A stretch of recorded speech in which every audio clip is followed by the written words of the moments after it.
Друзья, всем добрый день. Возникла проблема в автомобиле Lada Vesta, 19 год. При езде на неровностях есть поскрипывание дверной карты. Вот его слышно, сам скрип. Вот так получается. Сейчас сделаем, устраним это все дело, проклеим, ну и покажем потом.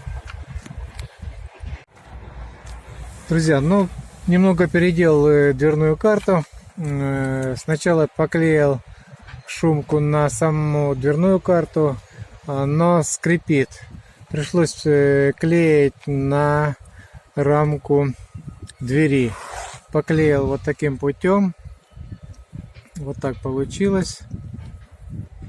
Ну да, видно, конечно, это некрасиво, но зато нету этого скрипа, который был ранее. Как снимается дверная карта? Ну вот они, саморезы на 3 торекс.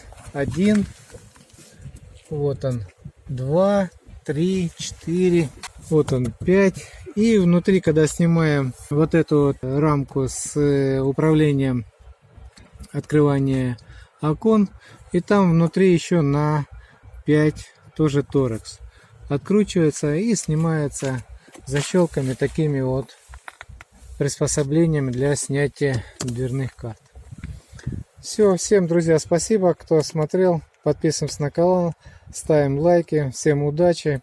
Также подписываемся и смотрим в Яндекс.Дзен. Всем удачи, пока-пока.